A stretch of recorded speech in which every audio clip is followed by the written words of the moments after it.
7월 28일 장윤선의 취재 편의점 시작하겠습니다. 어제 내란 속의 윤석열 전 대통령에 대한 선거법 위반 사건 1심 선고가 있었습니다. 두 가지 거짓말에 대해서 전부 유죄 판결을 받았는데요. 관련해서 집중적인 분석해보려고 이분 모셨습니다. 더불어민주당 박주민 의원님 스튜디오에 나와 계십니다. 어서 오십시오. 네, 안녕하십니까. 네, 의원님 저희가 2년 9개월간 하루도 쉬지 않고 달려왔다. 진짜 편의점처럼. 진짜 편의점처럼. 네, 그래서 취재 편의점은 네. 8월 한 달 8월 한 달. 안식 휴가를 좀 갖고 그리고 좀 더 씩씩해져서 8월 31일로 시작하는 9월의 첫 장을 열려고 합니다. 어떻게 괜찮으십니까? 8월 한 달 뭐 쉬시는 것도 괜찮긴 한데 예. 사람들이 그동안 있진 않겠죠. 다른 편의점에 막 찾아가는 건 아니겠죠? 다른 편의점 막 생기고 그러는 거 아니겠죠? 예, 그 사이사이 우리 의원님께서 네. 잘 지켜주시리라고 생각하고, 알겠습니다. 예, 저희 그 휴가 마지막 주 방송, 휴가 앞두고 마지막 방송에 이번 주가 예, 마지막. 이번 주가 마지막인데요. 네. 시즌 1 마지막 시즌 주인데요. 예, 요 주는 저희가 특별히 좀 그 배치를 했어요. 취재 편의점과 늘 함께했던 분들 위주로 단골들? 예, 단골들 편의점 단골들. 네, 편의점 단골들 위주로 저희가 모셨습니다. 뉴욕에서 노미님께서 슈퍼챗을 써주셨어요. 예, 그간의 행보도 또 앞으로의 행보도 응원합니다 해주셨는데 너무 감사드립니다. 네, 저희가 그 또 쉰다고 해서 쉬지 않고 계속 돌아다니면서 또 취재를 합니다. 예, 그래서 예. 한 달 만에 돌아오는데 맨손으로 올 수는 없잖아요. 취재 그러니까 편의점은 쉬시더라도 대통령실 출입이나 이건 어떻게 돼요? 대통령실 출입은 해야 됩니다. 그건 의무가 그렇죠. 있잖아요. 의무 하루에 네. 4시간씩 4시간씩 있어야 해서 앉아 있어야 예, 그리고 된다. 또 기사도 써야 기사도 됩니다. 써야 이제 되고. 그래서는 이제 저희가 인터넷판에 텍스트 기사로 네, 오랜만에 텍스트로 또 여러분들 인사드려야 될 것 네. 같습니다. 자, 앞서 말씀드린 대로 어제 윤석열 전 대통령에 대한 허위사실 유포 두 가지 거짓말에 대해서 둘 다 전부 유죄. 네. 모든 시민들은 397억 원에 이제 꽂혀 있어요. 예, 어제 MBC 보니까 397억짜리 거짓말 이렇게 쓰기도 하던데 맞아요. 의원님 어떻게 근데 사실 보십니까? 397억이 아니에요.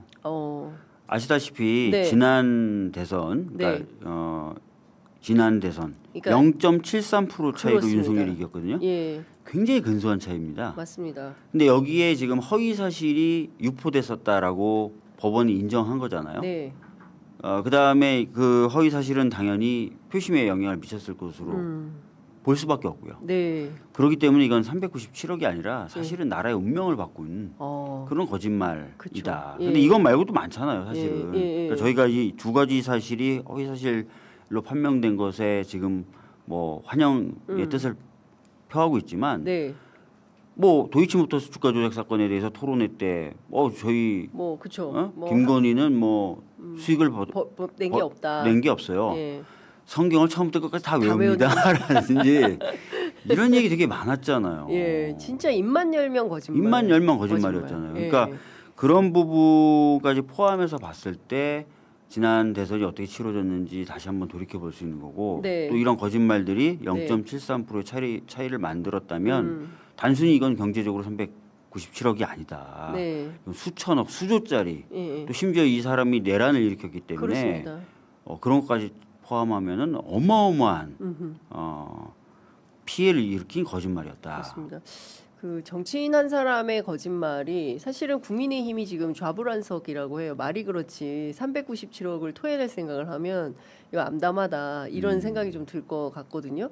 그러니까 한 사람의 정치인의 무도한 거짓말이 결국에는 그 정당의 운명까지도 쥐고 흔드는 이런 상황이 되는 것 같다. 맞습니다. 제가 뭐 그 선관위 뽑아보니까 여기도 좀 나와 있는데 1,300억 정도의 재산인데 대부분이 토지하고 건물이에요. 네. 그러니까 현금성 자산이라는 게 별로 없어서 그럼 건물 팔아야 되네. 건물을 팔든지 요 앞에 당사인데.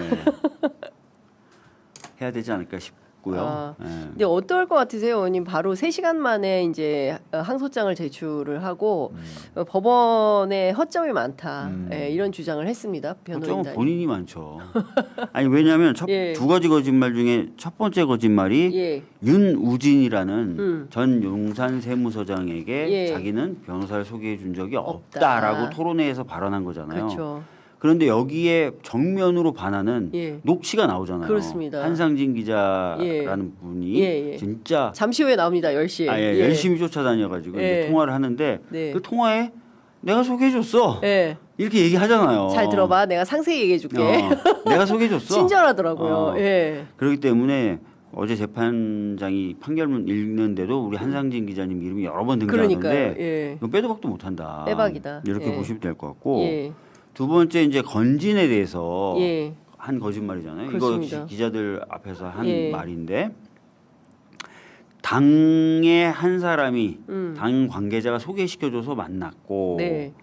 김건희와 같이 만난 적 없다라고 얘기한 거잖아요. 근데 이미 특검이 네. 뭐 어떤 경위를 통해서 건진을 소개받았는지에 대해서 다 수사해가지고 네. 특히 증거들도 다 있잖아요. 네. 카톡 주고받은 거 이런 거 다 공표를 했기 때문에 네. 오히려 증거가 너무 명백하죠. 그래서 뒤집힐 가능성이 없고 네. 윤석열이 항소하면서 얘기했던 것처럼 허점이 많다가 아니라 본인이 제대로 알지 못하고 떠드는 거죠. 네. 그런데 우리 그 주요 레거시 언론들은 특히 이제 보수지, 그러니까 조선일보나 중앙일보나 동아일보 같은 매체들은 네. 이것을 마치 그 이재명 대통령의 사건하고도 같이 연동을 시켜가지고 소위 그 선거법상의 그 당선 목적의 허위사실 유포 혐의 이것을 그 조희대 대법원장이 굉장히 선거인들이 이 판단을 함에 있어서 저 얘기를 듣고 판단에 영향을 끼치는 중대한 영향을 미쳤기 때문에 거짓말로 보고 파기환송해서 지금 그 항소심 재판부에 가 있잖아요. 그래서 이재명 대통령 사건하고 같은 선상에서 놓고 비교를 하는 보도가 굉장히 많이 나왔어요. 그건 전혀 달라요. 그러니까 무슨 얘기냐면 네.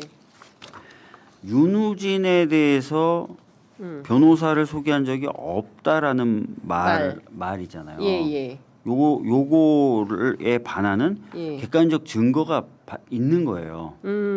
명확하게. 네. 이거하고 예를 들어서 조작된 겁니다. 사진이 조작된 거. 네. 사진 조작. 사진 조작된 거. 예. 김문기를 알았냐 몰랐냐. 김문기 알았냐 몰랐느냐 했을 때 그거 하고 이거 하고 어떻게 같은 맥락이에요. 그러니까 놓고 보냐. 사람의 인식. 예. 그러니까 만약에 진짜 김문기를 몰랐는데 알은 것처럼 조작한 거다라고 발언을 했다면 그거는 인식에 대한 부분이잖아요. 기억에 대한 부분. 네, 기억. 그거하고 지금 행위에 대한 부분하고는 완전히 다르잖아요. 두 번째, 그때도 저희가 많이 설명드렸지만 대통령님이 그 당시 그 발언은 조작됐다는 그 발언은 사진을 여러 명이 찍었는데 마치 2명, 3명이 찍은 것처럼 잘라가지고 그렇죠. 페이스북에 올렸잖아요. 맞아요. 예. 우리 대통령이 그걸 지적한 거다라고 얘기한 거잖아요. 예. 그러니까 대중의 인식이 영향을 미칠 수 있다는 부분은 그 조작이라는 부분에 있어서 이게 김문기를 아는데 모른다고 이게 조작 이 부분인지 사진을 조작한 건지 이 부분을 판단할 때 그래도 대중들은 사진을 조작했다기보다는 김문기에 대한 인식 여부를 조작이라고 한 것 같던데라고 인식해서 말을 그러니까 허위 사실인지 아닌지는 표명한 말이 어떤 건지 먼저 특정을 하고 그 특정한 말이 진실과 어떻게 다른지를 판단하는 2단계로 가거든요. 근데 첫 번째 특정하는 단계에서 대중의 인식을 기준으로 하겠다는 거예요. 그래서 이제 사진을 지칭한 거냐, 김문기를 안다는 사실을 지칭한 거냐, 이 부분을 판단할 때 대중의 판단을 근거로 한 거예요. 대법원 대중들은 아마 그렇게 알아들었을 것이다라고 해서 워딩을 정리한 거예요. 근데 제가 봤을 땐 지금도 사진을 조작한 거로 지칭하셨다고 저는 그 문장이 그렇게 읽혀질 뿐만 아니라 만약에 법원 판단대로 대중의 인식을 기준으로 워딩을 정리해서 김문기를 알았다 몰랐다 그 부분에 대해 지목하신 거라 하더라도 인식에 대한 부분이잖아요. 내가 기억을 못할 수도 있는 거잖아요. 그거는. 기억까지 어떻게 재판을 하냐. 근데 이거는 워딩을 대중의 어떤 기준으로 판단을 하든 그냥 보든 일단 윤우진에게 변호사 소개한 적이 없다라고 한 부분이고 그다음에 이렇게 정리한 다음에 이 부분은 인식에 대한 부분이 아니라 행위에 대한 부분이기 때문이고 행위에 대해서 반대되는 증거가 이미 있는 거잖아요. 한상진 내가 소개해줬어. 내가 자기가 말을 행위라는 걸 했어라고 얘기한 거예요. 윤석열이 윤석열 해버린. 그러니까 제가 지금 말씀을 드린 게 잘 전달이 됐는지 모르겠어요. 조금 어렵긴 한데. 좀 어려워요? 예. 그러니까 근데 첫 번째 알기는 알겠어요. 제가 이런 거예요. 막 이렇게 여러 얘기를 해요. 또는 뭐 애매한 얘기를 해요. 그럼 첫 번째 제 발언을 정리를 해야 될 거 아니에요. 그죠? 예. 그다음에 그 정리된 그 취지가 네. 사실과 맞냐 안 맞냐를 따지는 2단계를 거친다는 예, 얘기예요. 예, 예. 2단계를. 예. 그럼 제가 어떤 말을 했고 제가 어떤 의도를 어떤 그 말을 했는지를 정리할 때 쓰는 기준이 네. 대중이 저 말을 어떤 의미로 받아들였을까를 먼저 판단해서 정리하는 거예요. 네, 네. 예. 예. 그러니까 지금 이런 겁니다. 대법원이 바꾼 판례는 그 부분이죠. 그렇죠. 예. 그래서 그 공직 적격성에 대한 선거인의 정확한 판단을 그르칠 정도로 중요한 사항에 대한 허위 사실. 이제 요게 이제 그 대법원의 판단이고 이걸 가지고 파기환송 유죄 취지로 파기환송을 해버린 거잖아요. 그래서 그때 우리가 선거 때 난리가 났었던 것이고 투표용지에 기호 2번을 없애려고 하는 거냐 이거는 민주주의에 반하는 것이다라고 해서 조희대 대법원장에 대한 이제 탄핵 얘기까지 있었는데 지금 또 뭐 수많은 언론들은 또 똑같은 잣대로 놓고 윤석열 전 대통령이 이런 그 법원으로부터 판단을 받아서 397억을 토해내야 된다면 민주당도 마찬가지로 434억 원을 토해내야 될 거야. 이런 식의 프레임을 짜고 있는 거예요. 지금. 조금만 정리. 죄송해요. 예. 제가 예전 사건이라서 잘 기억이 안 나는데. 예. 죄송해요. 갑자기 이런 질문을 드려가지고. 그러니까 그 기억 제가 이제 장윤선 기자님은 기억한다 모른다는 제 머릿속에만 있는 거라서 그쵸. 알 수가 없는 거죠. 이게 네. 제가 기억나요, 기억 안 나요. 이게 허위사실이 되게 어렵잖아요. 예, 그렇죠. 그렇잖아요. 네. 제 기억만이니까. 그러니까 이제 여러 가지 그 친분 관계를 구성하는 사실관계에 대한 것으로 허위 진술이냐 아니냐를 따져야 된다라고 해버린 거예요. 네. 근데 그거 자체도 이제 논리적 비약이 있는 거고. 네. 그리고 아까 말씀드렸던 대로 대중이 받아들였을 때 골프 관련돼서 3명이 쳤냐 4명이 쳤냐 그 부분도 다툴 부분이 있는 거고. 그렇죠. 그죠?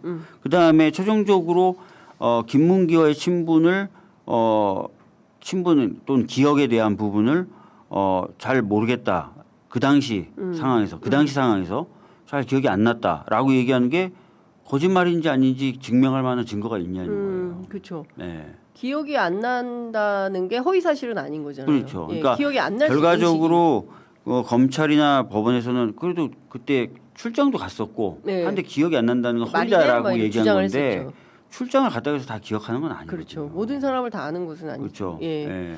그래서 이 기억에 대한 부분이고 다시 말씀드리면 이 윤우진에게 변호사 소개시켜줘서 아니고 행위에 대한 부분이잖아요. 그렇죠. 예.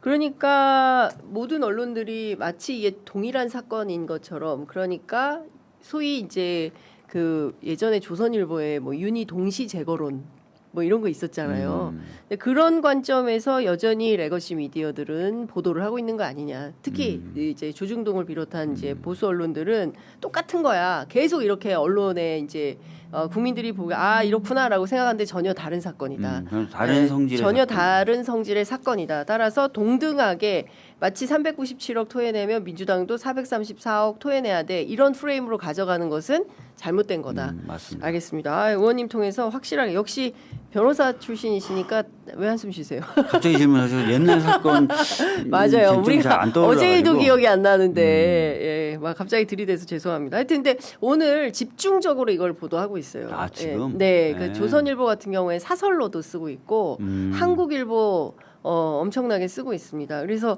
그 좀 바로잡을 필요가 있어서 제가 여쭤봤고요. 사실은 지난주에 있었던 오세훈 판결도 국민들이 이거는 너무나 상식에 부합한 판결인데 많은 또 오세훈 측에서는 반발하고 있어요. 의원님 왜 웃으세요? 아니.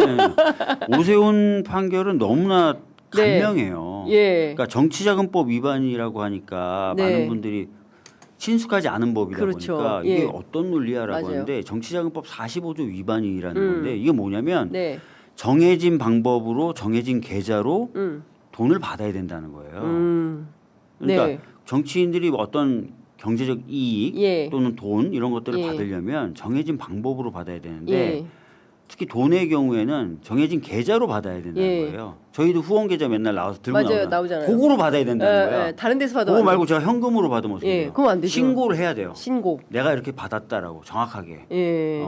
근데 신고도 안 하고 아니면 그 계좌로 받지도 않았어. 그래도 내가 정치자금을 받았어.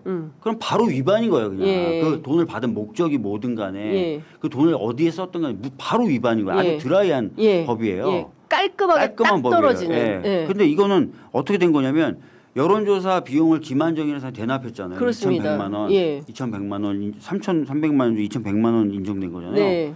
2,100만 원을 어찌 그럼 경제적 이익을 내가 얻은 거잖아요. 그 내 계좌로 들어왔냐, 오세훈 계좌로 들어왔냐? 아니다. 오세훈 신고했냐?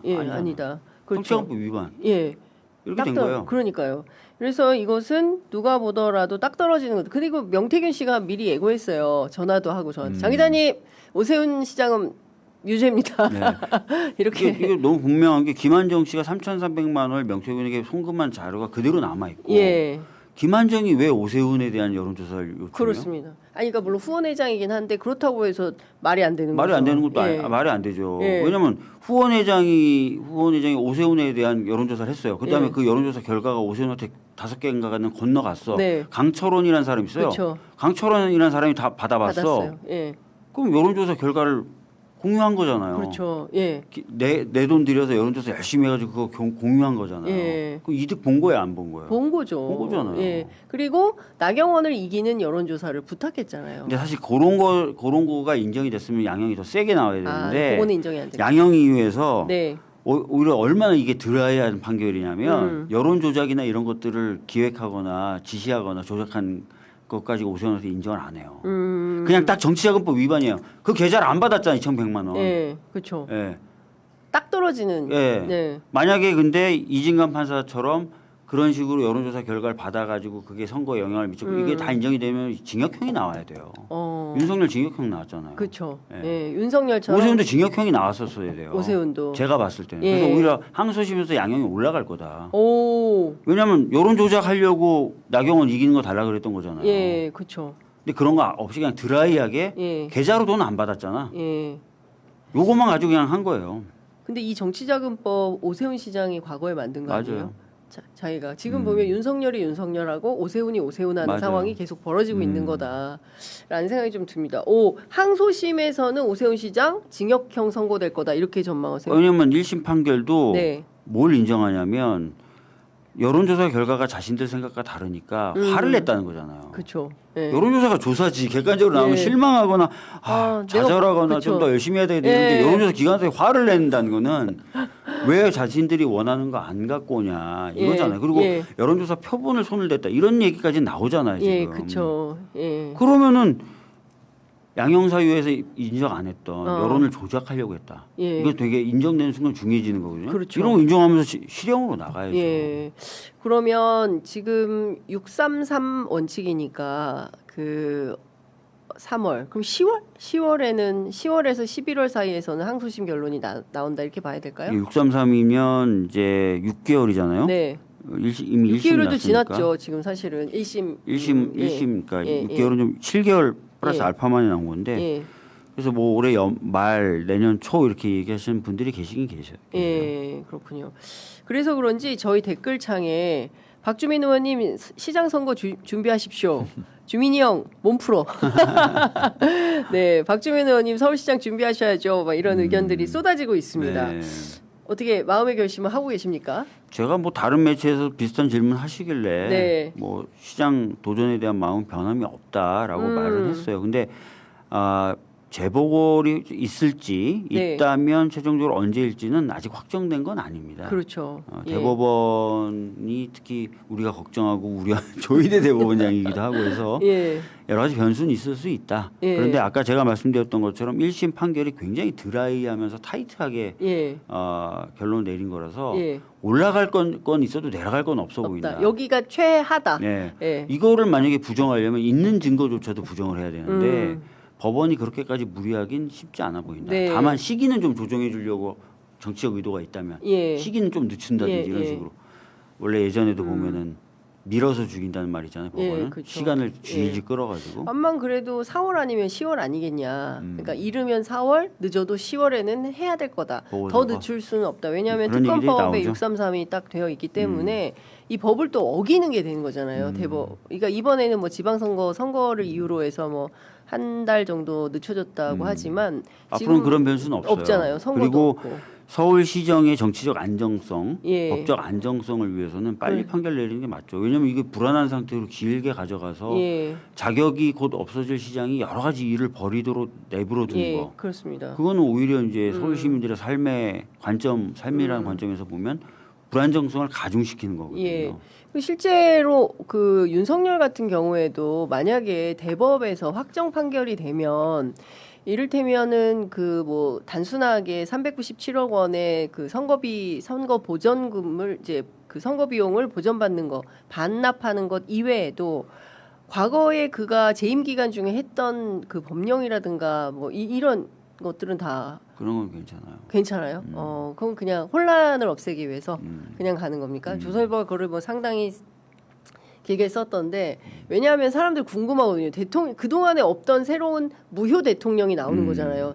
그러면은 그 전직 대통령으로서의 지위나 이런 것도 싹 다 없어지는 탄핵뿐만 아니라 당선 자체가 무효가 되는 거잖아요. 와, 이러면 이거는 우리 역사에서 없던 새로운 역사가 또 생기는 거 아니겠습니까? 그래서 그런 측면에서 많은 분들이 이거 어떻게 되는 건가, 재임 중에 했던 땅땅땅 두드렸던 것들 다 어떻게 되는 건가, 뭐 이런 생각이 드는데 말씀 주신 대로 시정의 안정성을 위해서라도 빠르게 법원이 결론을 내주셔야 한다. 그렇겠죠. 예, 알겠습니다. 그리고 형소법 개정안 좀 여쭤볼게요. 오늘 국회 법사위 이 법안심사 소위가 오전에 열리는데요. 가는 거죠?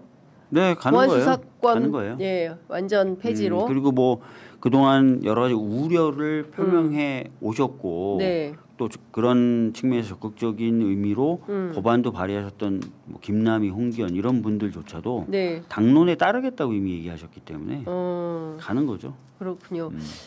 그 이제 그러면 싹 정리가 된 거죠. 당내에 다른 네, 불협화음, 마찰 뭐 이런 거 없는 거죠. 네, 그렇습니다. 깔끔하게 털고 그러면은 2주 안에 완벽히 형사소송법 개정안이 마무리되는 건가요? 네, 물론 이제 이번 주 필번은 안에, 하겠지만. 이번 주 안에. 예. 정성호 장관은 왜 자꾸 그만둔다고 하시는 겁니까? 정성호 장관님 얘기는 예. 저 같은 경우 제가 갖고 있는 정보값이 뭐 100% 정확하다라고 말씀드리기는 어렵지만 네. 제가 뵀을 때 그때도 한 3개월쯤 전인가 2개월쯤 전에 뵀을 때도 예. 자 그만두고 싶다. 대통령님 주변 분들에게 예. 그만둬야 되겠다는 얘기를 했다. 왜 건강. 예. 그러니까 제가 뭐 그분의 개인적인 건강 상황을 다 여기서 말씀드리기는 어려운데 건강이 좀 안 좋다 그때도 그렇게 얘기하셨고 또 그런 얘기도 하셨어요. 좀 당에 이해찬 대표님 돌아가시고 나서 어른이 좀 없는 거 아니냐. 그러니까 좀 자기가 가서 뭐 좀 이렇게 다독일 사람들은 좀 다독이고 뭐 조언할 사람은 조언도 하고 이렇게 하는 역할도 누군가는 좀 해야 되지 않겠냐. 그런 얘기들 그때도 하셨었어요. 예. 그리고 최근에 총리로 지명될 수도 있다. 뭐 이런 보도도 나왔었잖아요. 그러니까 뭐 강훈식, 맞아요. 정성호, 한성수 3명 중에 하나다. 그래서 제가 농담반 진담반 축하 전화를 드렸어요. 아 축하해요. 그랬더니 아니야 나 그만두고 싶어. 그만둔다고 계속 얘기하고 있어. 이렇게 얘기하시더라고요. 예. 그러니까요. 저도 들었어요. 이는 괜찮은데 건강이 안 좋아요. 근데 이제 어찌됐든 공교롭게도 딱 형소법 개정안을 이제 민주당에서 결정하는 시점에 이제 이렇게 사의 표명을 하시니까 청와대에서는 사실이 아니다 또 이런 입장이 나왔거든요. 왜냐하면 인사권자에게 그걸 직접 표명한 바는 없다는 취지인 것 같아요. 근데 지금 상황에서 검찰 개혁을 마무리해야 되는 법무부 장관이 여기서 그만둬 버리면은 일이 살짝 어려워질 수도 있지 않을까라는 우려가 있는 것 같아요. 일을 좀 마무리 10월 2일 날 공소청 하고 중수청이 출범하는 그때까지 맡아주시는 게 연속성이라는 측면에서 굉장히 좋겠죠. 예, 어제 대통령께서 이제 해외에 계시면서도 대수비를 했는데 여기에서 공직자들에게 선공 후사를 강조하셨어요. 특히 이제 중수청 개청에 만전을 기해달라라는 입장을 당부하셨거든요. 그리고 저희가 나중에 추가 취재해 보니까 그 보안수사권 전면 폐지에 청와대도 같은 입장이다라고 청와대 고위 관계자가 그 김준영 조국혁신당 원내대표에게 확인해 주셨더라고요. 언론에 보도도 됐고. 네. 그래서 제가 꽤 이른 시간에 예. 대통령실은 지난번 공소청법 할 때 네. 이미 예. 당에서 정하는 대로 좀 하자. 이번에는 좀 부드럽게 하자. 그랬다는 얘기를 말씀을 드렸었는데 여러 매체에서 다 안 믿으시더라고. 청와대가 부드럽게 가자. 애시당초 이런 거였다. 예. 대통령님 본인은 이쪽 보안 수사권이 조금이라도 좀 남아 있으면 좋지 않을까라는 생각 가지고 계시지만 본인 생각 고집할 생각이 없으셨어요. 예.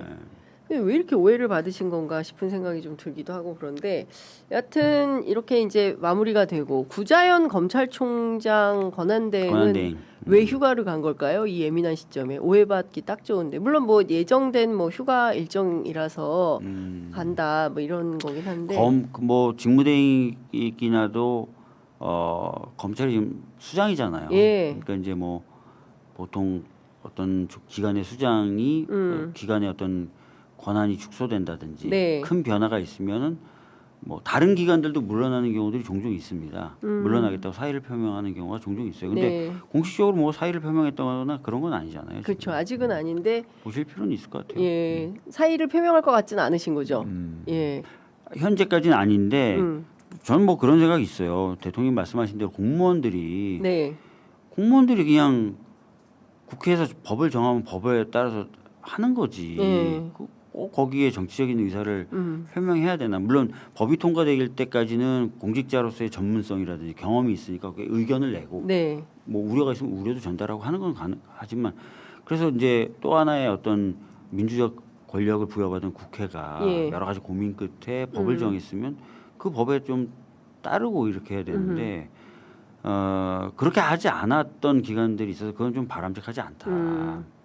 그리고 특히 검찰이 그런 경우가 많았잖아요. 심지어 인사권을 행사해도 반발하고 막 검찰청 차장이 기자들 앞에서 잘못된 인사입니다. 이따 이 소리를 하고 윤석열 때 정신들을 못 차려. 한동훈 장관 뭐 많았죠. 난리를 치면서 이번에도 얘기하고 있어요. 차라리 의원직도 그만둬라. 정성호 장관을 향해서. 검찰을 이렇게 망가뜨린 장본인이 한동훈인데 검찰이 이렇게 국민들에게 지탄을 받게 만든 게 한동훈 아닙니까? 그리고 지금 우리가 아까 얘기했던 윤우진 세무서 이거요. 이런 사건들이 있었기 때문에 검찰 수사권이 폐지된 거예요. 아시잖아요. 그렇죠. 경찰이 윤우진 열심히 수사해가지고 영장 7번인가 청구했는데 다 검찰이 기각해버리고 그래서 윤우진 심지어 태국인가 어디로 밤에 출국했다가 맞아요. 인터폴에 잡혀가지고 강제 송환당한 거잖아요. 그렇죠. 강제 송환되는데 구속영장 경찰이 신청하니까 안 받아들였잖아요. 검찰이. 해외로 도피까지 했던 사람인데 그러니까요. 이런 식으로 수사를 하니까 검찰은 수사권을 가지면 안 되겠다 진짜. 아니 비슷한 일이 최근에도 벌어지지 않았습니까? 최영중 사건. 최영중 사건도 그렇고요. 최영중 사건에서 검사 그 영장을 쳤는데 뭐 도주, 증거 인멸의 우려 뭐 이런 등등을 다 넣어가지고 증거까지 해서 넣었는데 이거 기각시켜 버린 거잖아요. 그러니까 통신영장 같은 경우도 말이 안 되는 건데 아니 기간이 너무 길면 기간을 좀 줄여가지고 청구해주면 되는 거지. 그걸 왜 기각을? 이걸 참나 진짜. 그리고 이렇게 끔찍한 아동 성범죄자가 뭐 15시간 조사는 받았다고 하는데 체포도 구속도 안 되잖아요. 맞아요. 경찰은 케이블 타이 하나 나오면 바로 체포되고 바로 구속되는데 검사들은 그런 게 없지 않습니까? 그 유명한 지규현 판사 지금도 멀쩡히 재판하고 있잖아요. 이게 검사 판사는 늘 우리가 법에서 예외다, 법 위에 군림한다 이런 비판을 안 받을 수가 없는 거 아니에요? 그래서 범죄 피해자분들의 보호, 범죄 피해자분들의 권리 존중과 권리 보호 이런 것들을 위한 여러 가지 수단이 강구돼야 되는데 검사에게 수사권을 준다는 방식으로 하는 거는 저는 그렇게 바람직하지 않다고 봐요. 벌써 30분이네요, 의원님. 마무리를 해야 되는데 그 전권 송치 관련해서 어떻게 생각하십니까? 지금 정권 송치 저는 반대하는 입장이고 예. 과거에 검경 수사권 조정할 때 정권 송치를 검찰이 예. 원했는데 제가 안 받아들이고 빼버렸죠. 그렇죠. 예. 근데 어찌됐든 그걸 또 내셨어요. 김남희. 예. 근데 어찌됐든 정권 송치가 받아들여지진 않았고 7개 범죄에 대해서만 자동적으로 송치가 되도록 좀 한 것 같아요. 그렇다고 하더라도 검사의 그 7개 범죄에 대한 수사권은 없고요. 수사 요구권만 있는 거죠. 수사 요구권만 있는 거죠. 예. 알겠습니다. 그러면 지금과 같은 상황에서 이번 주 금요일에 법안 처리가 다 마무리되면 이제 후속 조처는 어떻게 돼가는 겁니까? 이제는 이제 그 중수청 개청 준비, 공소청 개청 준비를 해야 되는 거죠. 무엇보다도 이제 중수청의 경우에는 완전히 새로운 기관을 만드는 거잖아요. 그렇죠. 공소청은 검찰청이 바뀌는 거지만 예. 중수청은 그래서 인원 확충이라든지 이런 것들을 해야 되는데 네. 지금 건물 같은 경우는 거의 대부분 임대 계약을 다 마쳤대요? 체결했다 그러고 일부 건물에 대해서는 이제 인테리어 공사나 이런 내부 공사도 시작했다 그러고요. 인원에 대해서는 이제 법 통과가 되면은 바로 각 기관을 다니면서 수사 관련된 기관들을 다니면서 취업 설명회를 하겠대요. 근데 지금도 문의가 자주 온대요. 저 자격 조건이 어떻게 돼요? 가고 싶은데 이런 요건들이 많이 문의가 많이 오고 내부적으로 보고를 받아봤더니 검사들 중에도 상당수가 올 것 같다. 중수청으로? 꽤 올 것 같다. 아, 그래요? 왜냐하면 지금도 로펌은 경찰 정관들을 뽑습니다. 제가 그 얘기 들었어요. 요새 경찰 전관들이 그 로펌에서 잘 나간다. 잘 나갑니다. 그러니까 이제 그런 정관 예우를 받으려면 중수청에 몸을 좀 담았다가 나가든 중수청에 몸을 담든 해야 되는 거 아니냐는 시장 논리가 작동한다는 거예요. 진짜 너무 재밌다. 예.